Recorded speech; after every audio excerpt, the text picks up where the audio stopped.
వివిధ భారతి యూట్యూబ్ ప్రేక్షకులకు స్వాగతం, సుస్వాగతం.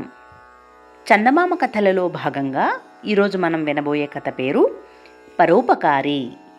నారాయణపురం అనే గ్రామంలో ఉండే రమణయ్య చాలా పరోపకార బుద్ధి కలవాడు. ఒకసారి పెద్ద గాలివాన తాకిడికి గ్రామంలో చాలామంది గుడిసెలు పడిపోతే అతను ఇంటింటికి తిరిగి చందాలు పోగు చేసి నష్టపోయిన వాళ్ళందరికీ కొత్త గుడిసెలు కట్టించాడు. ఇందుకు దాదాపు గ్రామంలో కలిగిన వాళ్ళంతా సహాయపడ్డారు. కానీ ధనగుప్తుడు అనే షావుకారు మాత్రం రమణయ్యకు ఒక్క పైసా కూడా చందా ఇవ్వలేదు.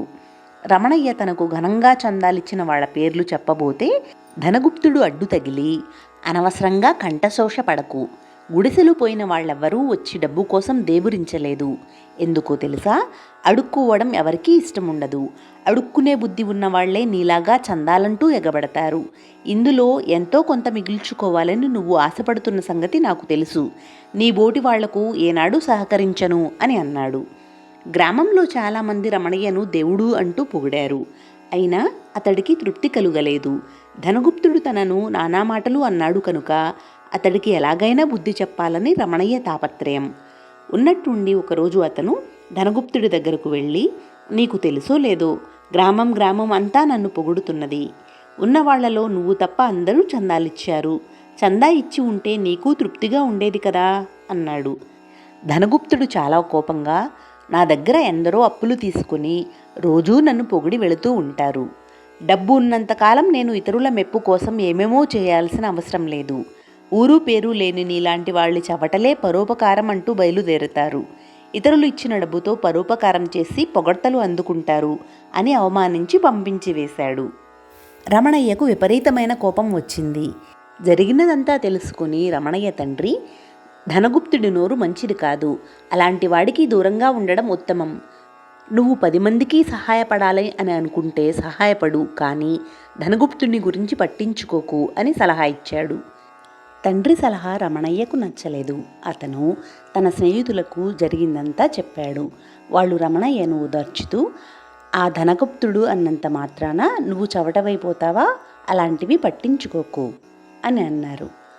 ఆశ్చర్యం ఏమిటంటే, రమణయ్య వల్ల ఉపకారం పొందిన వాళ్ళు కూడా మీరు దేవుడు లాంటి వాళ్ళు కాబట్టి అందరి చేత మాటలు పడి మాకు ఇల్లు కట్టించారు అని అతన్ని మెచ్చుకున్నారే తప్ప ధనగుప్తుడి ప్రవర్తనను ఎవరూ ఖండించలేదు.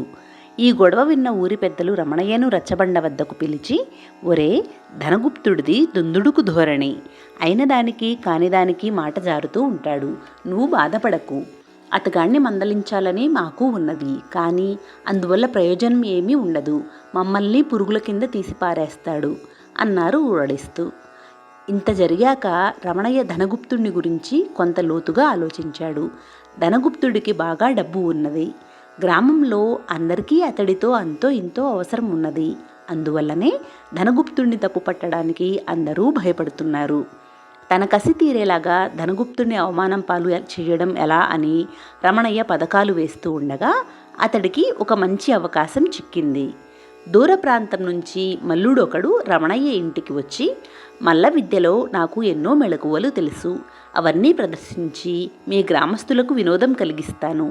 అందరూ కలిసి నాకు 100 వరహాలిస్తే నేను తృప్తి పడతాను అని అన్నాడు. రమణయ్యకు ధనగుప్తుడి మీద పగ తీర్చుకునేందుకు ఇదే మంచి అదను అని అనిపించింది. ఇటువంటి పనులు నా వల్ల కావు. గ్రామంలో ధనగుప్తుడనే ఆయన ఉన్నాడు. ఆయనకు మల్ల విద్యలంటే భలే సరదా. వెళ్ళి అడిగావంటే తప్పక సహాయం చేస్తాడు అని అన్నాడు.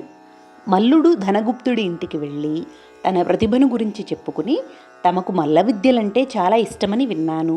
నా వినోద ప్రదర్శనకు తగిన ఏర్పాట్లు చేయించి బహుమతిగా 100 వరహాలు ఇప్పించండి అని అన్నాడు.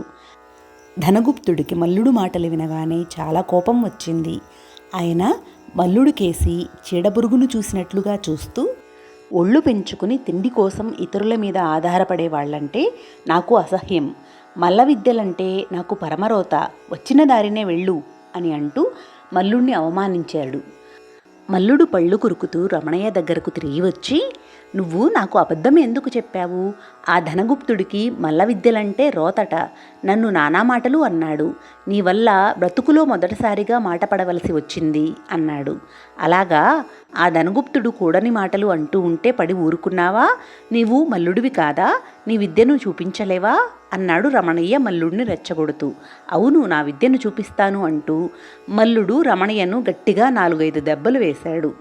రమణయ్య బాధతో మూలుగుతూ, ఆ దుష్టుడు నిన్ను తిడితే నన్ను కొడతావెందుకు అని అడిగాడు. నీకు వాడి మీద ఏదో పగ ఉన్నదని నాకు అర్థమైంది. నా చేత వాడిని కొట్టించాలని నువ్వు పథకం వేశావు. నేను మల్లుణ్ణే కానీ నీ నౌకరును కాదు. ధనగుప్తుడు నీ కారణంగానే నన్ను తిట్టాడు, అందుకే నేను నిన్ను కొట్టాను అని చెప్పి మల్లుడు అక్కడి నుండి వెళ్ళిపోయాడు. ఈ సంగతి తెలిసిన రమణయ్య తండ్రి అతన్ని గట్టిగా మందలిస్తూ, ఆ ధనగుప్తుడు కందిరీగల తుట్టెలాంటివాడు. కోరి కదిలించి బాధలెందుకు తెచ్చుకుంటావు? దుష్టులకు దూరంగా ఉండాలని నేను నీకు చెప్పాను కదా. ఇక ఏనాడు అతడి జోలికి వెళ్లకు. నిజమైన పరోపకారి తిట్లు దీవెనలు రెండింటినీ అంతగా పట్టించుకోకూడదు అని చెప్పాడు. ఆ తరువాత రమణయ్య చందాలకంటూ పోయి ఏనాడూ ధనగుప్తుడితో మాట పడలేదు.